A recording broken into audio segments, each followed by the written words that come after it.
और झारखंड के लोगों की भावनाओं का भारतीय जनता पार्टी ने जितनी आदर और सम्मान दिया है, वो पहला उदाहरण तो झारखंड राज्य का निर्माण ही है।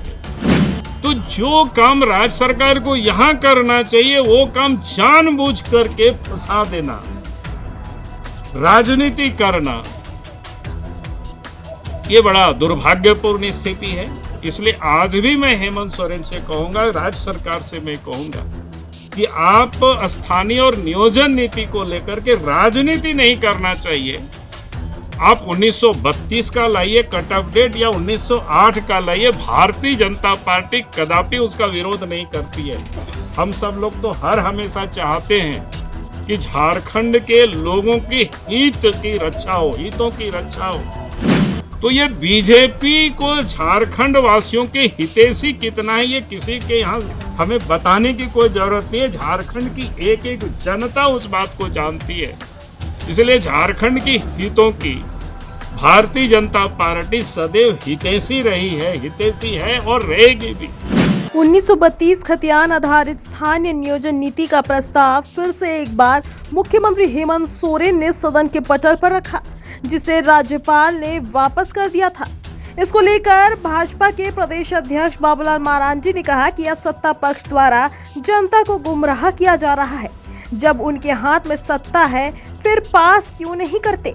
फिर से एक बार जनता के बीच जुमला छोड़ेंगे चुनाव के समय में।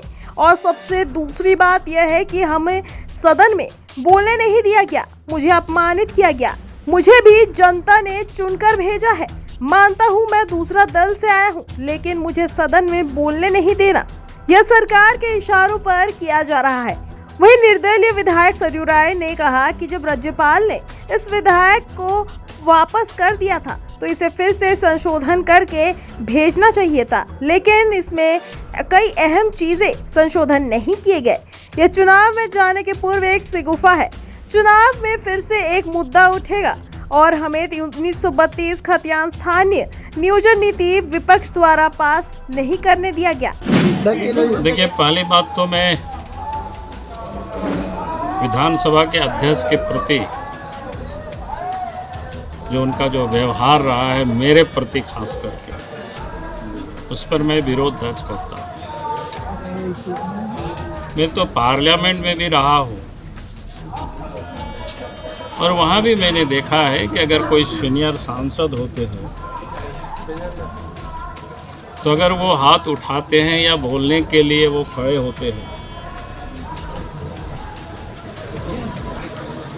तो अध्यक्ष उनकी बातों को 2 मिनट ही सही, 1 मिनट ही सही, लेकिन उनको अवसर देते। आज आप सब लोगों ने देखा होगा कि जो हमने एक बार नहीं 2-3 बार मैंने हाथ उठाया और ऐसा ही उठा करके मैं नीचे भी नहीं किया, मैंने काफ़ी देर तक रखा ताकि विधानसभा के अध्यक्ष के संज्ञान में आवे। लेकिन इसके बाद भी आप सब ने देखा हमें बोलने का अवसर नहीं दिया। विधानसभा नेता और प्रतिपक्ष के बोलने के बाद भी कई लोगों से उन्होंने बुलवाया। मैं किसी का नाम नहीं ले रहा हूँ। अगर एकदम किसी से नहीं बुलवाते तब भी आप समझते कि साहब किसी से उन्होंने बुलवाया ही नहीं, आप उससे दुर्भावना कैसे कर सकते। लेकिन जब औरों से जब बुलवाना और बाबूलाल मारांडी से नहीं बुलवाना, ये क्या दर्शाता। और ये घटना पहली दफ़ा नहीं हुआ है, पहले भी हुआ है। लेकिन आज मैं मन से अंदर से काफ़ी दुखी हूँ, पीड़ित हूँ कि भाई एक वो हमें पार्टी के नहीं मानते, मुझे उसकी कोई चिंता नहीं, लेकिन जनता ने हमें चुना है और हम एक विधायक हैं। और विधायक के नाते राज्य में अगर कोई भी ऐसे बड़े कानून बनते हैं या सरकार बनाती है तो हम एक सुझाव देने के हम हकदार हैं। जनता ने हमें इसीलिए चुन करके विधानसभा भेजा। लेकिन झारखंड की जनता की भावनाओं के साथ जुड़ा हुआ मुद्दा और जिस पर मैंने 2-3 बार हाथ हमने उठाया, आप सब लोग क्लिप उसको देख लेंगे। और इसके बाद भी अध्यक्ष जी ने बिल्कुल इग्नोर करना, नजरअंदाज करना, ये अपमानजनक है। और मुझे लगता है कि पूरी तरह से राजनीति से प्रेरित होकर के विधानसभा के अध्यक्ष ये काम कर रहे हैं। ये बिल्कुल लोकतंत्र के लिए वो ठीक नहीं है, वो गलत है। और इसका मैं पहले तो विरोध और प्रोटेस्ट में दर्ज करता हूं आप सब लोगों के समक्ष। दूसरा जो मैं कहूंगा कि आज जिसकी उन्होंने हूबहू बिल पेश किया, पिछले दफा भी हम सब लोगों ने सुझाव दिया था, विधायकों ने खड़े होकर के सुझाव दिया था, उस समय भी इसी प्रकार से हुआ था। क्योंकि विधायक दल के अपोजिशन में लीडर नहीं मानते थे तो लड़ भड़ करके, हमें लगता है कि उस समय शायद श्री नीलकंठ सिंह मुंडा जी ने विषय को रखा था, सरकार को सुझाव दिया था। हम लोग तो सुझाव ही देते हैं, सरकार को मानना ना मानना ये सरकार का काम होता है। लेकिन मैं ये कहूंगा कि आज स्थानीय और नियोजन नीति को लेकर के हेमंत सोरेन की सरकार सिर्फ और सिर्फ राजनीति करती है। झारखंड के नौजवानों के साथ वो छल कर रही है, झारखंड वासियों को वो धोखा दे रहे हैं। और मैं इसलिए आपको कह सकता हूं, आपको मैं फिर स्मरण दिला रहा हूं, 2004 से 14 तक जो 10 वर्षों का जो कालखंड रहा है, उस कालखंड में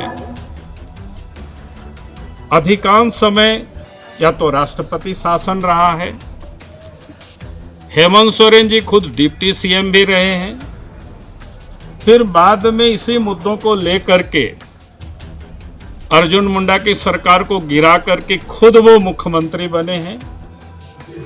और 2004 से 14 के बीच झारखंड में इनके नेतृत्व में भी सरकार रही, राष्ट्रपति शासन भी रहा, और केंद्र में भी कांग्रेस पार्टी की, यानी उस समय यूपीए गठबंधन था, उनकी सरकार थी। लेकिन उन्होंने स्थानीय और नियोजन नीति को लेकर के कभी भी आज जो पहल कर रहे हैं, उन्होंने पहल नहीं किया, क्योंकि उनको पता था उस वक्त, या कांग्रेस पार्टी ने उस समय उनको नहीं करने दिया होगा। लेकिन आज उन्होंने जिस प्रकार से, हम लोगों ने यही कहना चाहते हैं कि भाई आप राज्य सरकार के अधिकार क्षेत्र में है, राज्य के लोगों का नियोजन देना, नियोजन नीति बनाना, राज्य के लोगों के लिए स्थानीय नीति बनाना, यह अनावश्यक रूप से, जो कि राज्य के अधिकार क्षेत्र में, आप सबको याद होगा जब हमारी सरकार भी थी, हमने किया था, कोई विधानसभा भी हमने तो नहीं लाया था, कैबिनेट में ही डिसीजन हुआ था। और बाद में काफी नियुक्तियां भी होती रही, और उसके बाद इन्होंने अर्जुन मुंडा की सरकार को गिरा करके खुद मुख्यमंत्री बन बैठे। और 14 में जब सरकार बदली और रघुवर दास जी के नेतृत्व में जब सरकार बनी, तब भी ये हल्ला कर रहे थे, तो रघुवर दास जी ने 2016 में स्थानीय और नियोजन नीति बनाई, और उसके बाद भी नियुक्तियां ढेर सारे हुई है। उस समय की नियुक्ति अगर आप लोग 2000 से लेकर के और 19-20 तक की नियुक्ति को अगर आप देखेंगे, जितना अधिक नियुक्तियां हुई है कि इनके तो 4 साल के कार्यकाल में कोई नियुक्तियां हुई ही नहीं है। मुश्किल से जो हुई है तो विधानसभा में उन्होंने उत्तर दे चुके हैं। अनंत ओझा जी के प्रश्न पर ही आप सब लोग उस उत्तर को देख सकते हो। अब इसमें अटॉर्नी जनरल ने जो सलाह दिया है, उस सलाह का ये पालन नहीं कर रहे हैं। इनका कहना है कि अटॉर्नी जनरल ने जो कहा है वो यही कहा है कि हम जो कर रहे हैं ठीक कर रहे हैं। तो अटॉर्नी जनरल की सलाह को मानना चाहिए, और नहीं मानेंगे तो ये न्यायालय में चैलेंज होगा, कोर्ट में चैलेंज होगा, कुछ साल और लगेगा तो लोगों को नौकरी मिलने में फिर से बाधा होगी। इसलिए 1932 से लेकर 2000 के बीच में तो बिहार एक था, तो बिहार से जो कोई काम करने के लिए, नौकरी करने के लिए, बसने के लिए यहाँ आया, वो तो बिहार में ही रहा था। तो अब उसके बाद 2000 से 2003 के बीच भी बाबूलाल जी ने एक नीति बनाया, वो खारिज हो गया। इस बीच में 2007 में सुप्रीम कोर्ट के 7 जजों की खंडपीठ ने कहा है कि 9वीं अनुसूची में भी जो 24 अप्रैल 1973 के बाद जो भी शामिल हो गया है या शामिल होने वाला है, सब पर हम न्यायिक समीक्षा कर सकते हैं कि ये लोगों के संविधान के मूलभूत ढांचा के अनुरूप है कि नहीं है। तो जब समीक्षा हो सकती है दोनों की, तो ये सरकार समय गंवा रही है कि इसकी न्यायिक समीक्षा हुई, कोई न्यायालय में जाए। दूसरी तरफ ये कहते कि ये नहीं होगा तब तक हम नौकरी नहीं देंगे, वो भी नहीं है। नौकरियां पहले की ही नीति पर दे रहे हैं, तो आगे यही सिलसिला चलता रहेगा। इसलिए एक तरह से ये जनता को धोखा देने का प्रयास है कि हम आपके लिए कुछ कर रहे हैं, जबकि वास्तव में उनके लिए आप कुछ कर नहीं रहे हैं। जो पहले से होते आ रहा है वही लंबे समय तक होते रहेगा। कल मेरा एक निजी संकल्प भी इसी विषय पर है, आएगा तो मैं अपनी बात को सदन में रखूंगा उस पर। सर लेकिन जो राज्यपाल ने जो ऑब्जेक्शन के साथ वापस किया, अब तो उसका कोई मतलब नहीं रहा, क्योंकि एज इट इज फिर वही दे दिया गया। राज्यपाल ने जो ऑब्जेक्शन किया था उसमें अटॉर्नी जनरल ने जो सलाह दिया था राज्यपाल को, उसको उद्धृत करते हुए लिखा है उन्होंने कि उसका जो 6A है आपके विधेयक का, वो असंवैधानिक है। उसने भी दिया है कि क्लास 3 और क्लास 4 की नौकरियों में आपने जो परिभाषा बनाया है, परिभाषा आपकी सही हो सकती है, मगर आप किसी को रोक नहीं सकते हैं कि नौकरियों के लिए कोई दूसरा आवेदन नहीं करे। ऐसा करना संविधान के धारा 14 और 16 के खिलाफ होगा। अटॉर्नी जनरल ने साफ कर दिया है कि आप किसी को रोक नहीं सकते हैं, आप प्राथमिकता दे सकते हैं। जो स्थानीय व्यक्ति है हम उसको प्रायोरिटी देंगे, प्राथमिकता देंगे। कितने समय के लिए? नहीं, ये अटॉर्नी जनरल ने कहा है, तो संविधान के प्रावधान के अनुसार कहा है, कोई बाउंड्री इसकी बाउंडिंग की बात नहीं है।